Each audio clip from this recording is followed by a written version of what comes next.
ಶ್ರೀಕೃಷ್ಣನ ಬಾಲಲೀಲೆ. ವಸುದೇವನ ಪುರೋಹಿತರಾದ ಗರ್ಗ ಮಹರ್ಷಿಗಳು ಭಾರಿ ದೊಡ್ಡ ಜ್ಯೋತಿಷ್ಯಗಳಾಗಿದ್ದರು. ವಸುದೇವನು ಹೇಳಿ ಕಳಿಸಿದ್ದರಿಂದ ಅವರು ಗೋಕುಲದ ನಂದನ ಅರಮನೆಗೆ ಬಂದು ಶ್ರೀ ಬಲರಾಮ ಮತ್ತು ಶ್ರೀಕೃಷ್ಣನ ನಾಮಕರಣ ಸಂಸ್ಕಾರವನ್ನು ಮಾಡಿಸಿದರು. ಬಲರಾಮ ಶ್ರೀಕೃಷ್ಣರು ಅತ್ಯಂತ ಸುಂದರರಾಗಿದ್ದರು. ಬಲರಾಮನು ಗೌರವರ್ಣನು ಹೊಂದಿದ್ದರೆ ಶ್ರೀಕೃಷ್ಣನು ಶ್ಯಾಮವರ್ಣನು ಆಗಿದ್ದನು. ವ್ರಜವಾಸಿಗಳೆಲ್ಲರೂ ಇಬ್ಬರಿಗೂ ಅತ್ಯಂತ ಪ್ರೀತಿಸುತ್ತಿದ್ದರು. ಗೋಪಿಕಾ ಸ್ತ್ರೀಯರಂತೂ ಅವರಿಬ್ಬರನ್ನು ತಮ್ಮ ಕಣ್ಣ ಮುಂದೆ ಯಾವಾಗಲೂ ಇರಬೇಕೆಂದು ಇಚ್ಛಿಸುತ್ತಿದ್ದರು. ಇವರಿಬ್ಬರೂ ಬಹಳ ತುಂಟರಾಗಿದ್ದರು. ಕೆಸರಿನ ಮಂಡಿಯಲ್ಲಿ ನಡೆಯುವುದು, ಕರುಗಳ ಬಾಲ ಹಿಡಿದು ಓಡಾಡುವುದು, ಬೆಂಕಿ ಅಥವಾ ಚಂದಮಾಮನನ್ನು ಹಿಡಿದುಕೊಳ್ಳಬೇಕೆಂದು ಹಠ ಮಾಡುವುದು ಇಂಥ ಹುಡುಗಾಟವನ್ನು ಯಾವಾಗಲೂ ಮಾಡುತ್ತಿದ್ದರು. ತಾಯಿ ಯಶೋದೆ ಮತ್ತು ರೋಹಿಣಿಯರು ಇಬ್ಬರನ್ನೂ ಬಹಳ ಜಾಗರೂಕರಾಗಿ ನೋಡಿಕೊಳ್ಳುತ್ತಿದ್ದರು. ಸ್ವಲ್ಪ ದೊಡ್ಡವನಾದ ಮೇಲೆ ಭಗವಾನ್ ಶ್ರೀಕೃಷ್ಣನು ತನ್ನ ಬಾಲಲೀಲೆಗಳಿಂದ ಎಲ್ಲರಿಗೂ ಸಂತೋಷವುಂಟಾಗುವಂತೆ ಚೇಷ್ಟೆ ಮಾಡುತ್ತಿದ್ದನು. ಅವನು ತಾಯಿ ಹೇಳಿದ ಸಣ್ಣ ಪುಟ್ಟ ವಸ್ತುಗಳನ್ನು ಎತ್ತಿ ತರುವುದು, ನಂದನಿಗೆ ಪಾದುಕೆಗಳನ್ನು ತಂದುಕೊಡುವುದು, ಗೋಪಿಕೆಯರನ್ನು ನರ್ತಿಸುವುದು ಮುಂತಾದ ಕೆಲಸಗಳನ್ನು ಮಾಡಿ ಎಲ್ಲರನ್ನೂ ಆನಂದಗೊಳಿಸುತ್ತಿದ್ದನು. ಒಂದು ದಿನ ಒಬ್ಬ ಹಣ್ಣು ಮಾರುವವಳು ಬಂದಳು. ಅವಳ ಕೂಗನ್ನು ಕೇಳಿ ಶ್ರೀಕೃಷ್ಣನು ಬೊಗಸೆಯಲ್ಲಿ ಧಾನ್ಯವನ್ನು ಹಿಡಿದುಕೊಂಡು ಹಣ್ಣು ಪಡೆಯಲು ಬಂದನು. ಆದರೆ ಅವನ ಪುಟ್ಟ ಕೈಗಳಿಂದ ಧಾನ್ಯವೆಲ್ಲವೂ ಮಧ್ಯದಲ್ಲೇ ಬಿದ್ದು ಹೋಯಿತು. ಹಣ್ಣು ಮಾರುವವಳು ಅವನ ಬೊಗಸೆ ತುಂಬ ಹಣ್ಣುಗಳನ್ನು ಕೊಟ್ಟಳು. ಅವಳು ತನ್ನ ಹಣ್ಣಿನ ಬುಟ್ಟಿಯನ್ನು ಮನೆಗೆ ತಂದಾಗ ಅದರಲ್ಲಿ ವಜ್ರ, ವೈಡೂರ್ಯ, ರತ್ನ ಮುಂತಾದವುಗಳಿಂದ ತುಂಬಿರುವುದನ್ನು ನೋಡಿದಳು.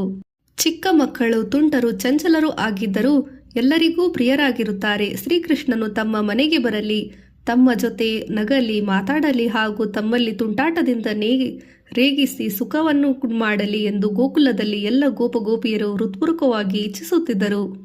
ಆಗ ಶ್ರೀಕೃಷ್ಣನಿಗೆ 2 ವರ್ಷ ವಯಸ್ಸಾಗಿತ್ತು. ತನ್ನಂತಹ ಚಿಕ್ಕ ಚಿಕ್ಕ ಮಕ್ಕಳ ಜೊತೆಯಲ್ಲಿ ಗೋಪಾಲಕರ ಮನೆಗಳಿಗೆ ಹೋಗುತ್ತಿದ್ದನು.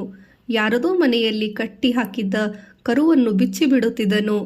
ಇನ್ನೊಬ್ಬರ ಮನೆಯಲ್ಲಿರುವ ಬೆಣ್ಣೆ ಅಥವಾ ಮೊಸರನ್ನು ಸ್ನೇಹಿತರ ಜೊತೆ ತಿನ್ನುತ್ತಿದ್ದನು. ಅವನ ಈ ತುಂಟಾಟದಿಂದ ಗೋಪಿಯರು ಬಹಳ ಆನಂದ ಪಡುತ್ತಿದ್ದರು.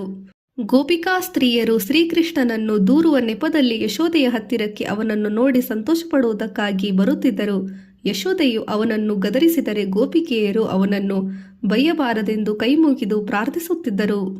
ಒಂದು ದಿನ ಯಶೋದೆಯು ಹೊತ್ತಿಗೆ ಮುಂಚೆಯೇ ಎದ್ದು ಮನೆಗೆ ದಾಸಿಯರನ್ನು ಬೇರೆ ಯಾವುದೋ ಕೆಲಸಕ್ಕೆ ಮಾಡುತ್ತಿದ್ದರಿಂದ ಸ್ವತಃ ತಾನೇ ಮೊಸರು ಕಡೆಯಲಾರಂಭಿಸಿದರು. ಏಕೆಂದರೆ ಶ್ರೀಕೃಷ್ಣನು ಎದ್ದ ಕೂಡಲೇ ಅವನಿಗೆ ಆಗ ತಾನೇ ಕಡೆದ ಹೊಸದಾದ ಬೆಣ್ಣೆಯನ್ನು ಕೊಡಬೇಕಾಗಿತ್ತು. ಅಷ್ಟು ಹೊತ್ತಿಗೆ ಶ್ರೀಕೃಷ್ಣನಿಗೆ ಎಚ್ಚರವಾಗಿ ಅವನು ಅಮ್ಮನ ಹತ್ತಿರ ಬಂದು ಹಾಲು ಕುಡಿಯಲು ಹಠ ಮಾಡಿದನು. ಯಶೋದೆಯು ಮೊಸರು ಕಡಿಯುವುದನ್ನು ನಿಲ್ಲಿಸಿ ಅವನಿಗೆ ಹಾಲು ಕುಡಿಸಲು ಕುಳಿತಳು. ಅಷ್ಟರಲ್ಲಿ ಎದುರಿಗೆ ಒಲೆಯ ಮೇಲೆ ಕಾಯಿಸಲಿಟ್ಟಿದ್ದ ಹಾಲು ಚೆನ್ನಾಗಿ ಕಾದು ಉಕ್ಕು ಬಂದಿತು.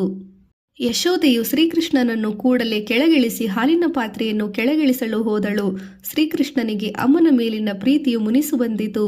ಅವನು ಕಡಿಯುತ್ತಿದ್ದ ಮೊಸರನ ಗಡಿಗೆಯನ್ನು ಕಲ್ಲಿನಿಂದ ಒಡೆದು ಹಾಕಿ ತಾನು ಅಲ್ಲಿಂದ ಓಡಿ ಹೋಗಿ ಬೆಣ್ಣೆ ಇಡುವ ಕೋಣೆಗೆ ನುಗ್ಗಿ ಅಲ್ಲಿ ತೂಗು ನಿಲುವಿಂದ ಮೇಲೆ ಮುಚ್ಚಿಟ್ಟಿದ್ದ ಬೆಣ್ಣೆಯನ್ನು ಒರಳಿನ ಮೇಲೆ ನಿಂತು ತೆಗೆದು ಮಂಗಗಳಿಗೆ ತಿನ್ನಿಸಿಕೊಟ್ಟನು.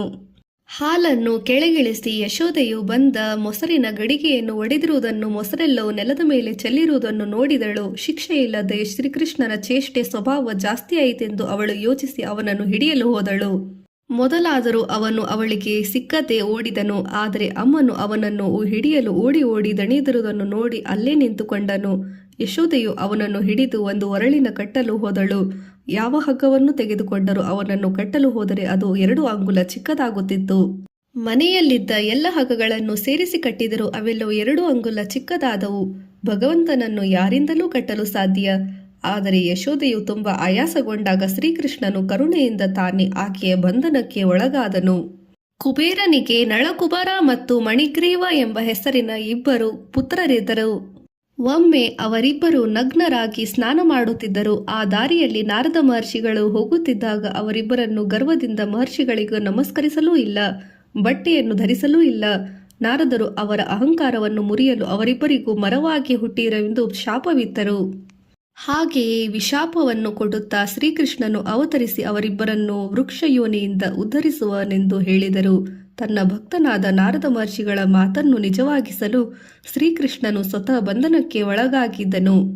ಯಶೋದೆಯು ಅವನನ್ನು ಒರಳಿಗೆ ಕಟ್ಟಿಹಾಕಿ ಕೆಲಸ ಮಾಡಲು ಮನೆಯೊಳಗೆ ಹೋದಳು. ಶ್ರೀಕೃಷ್ಣನು ಒರಳನ್ನು ಎಳೆಯುತ್ತಾ ಮನೆಯ ಮುಂದೆ ಒಂದರ ಮೇಲೊಂದು ಬೆಳೆದಿದ್ದ 2 ಅರ್ಜುನ ಮತ್ತಿ ವೃಕ್ಷಗಳ ಸಮೀಪಕ್ಕೆ ಬಂದನು. ಒರಳು ಕಲ್ಲನ್ನು ಎಳೆಯುತ್ತಾ ಆ 2 ಮರಗಳ ಮಧ್ಯದಲ್ಲಿ ಅಂಬೆಗಾಲಿಕ್ಕುತ್ತಾ ನುಸುಳಿದನು. ಒರಳು ಕಲ್ಲು ಆ 2 ಮರಗಳ ಮಧ್ಯೆ ಸಿಕ್ಕಿಕೊಂಡಿತು. ಭಗವಂತನು ಬಲವಾಗಿ ಒರಳನ್ನು ಎಳೆದಾಗ 2 ಅರ್ಜುನ ವೃಕ್ಷಗಳು ಉರುಳಿ ಬಿದ್ದವು. ಆ ಮರಗಳಿಂದ ನಳಕುಬರ ಮತ್ತು ಮಣಿಗ್ರೀವರು ದೇವತೆಗಳ ದಿವ್ಯ ರೂಪವನ್ನು ಹೊಂದಿ ಹೊರಬಂದರು.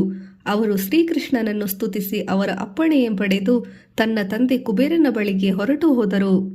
ಅರ್ಜುನ ವೃಕ್ಷಗಳು ಉರುಳಿ ಕೆಳಗೆ ಬಿದ್ದಾಗ ಭಾರೀ ಶಬ್ದವಾಯಿತು. ಆ ಶಬ್ದವನ್ನು ಕೇಳಿ ಎಲ್ಲರೂ ಭಯದಿಂದ ಓಡಿ ಬಂದರು.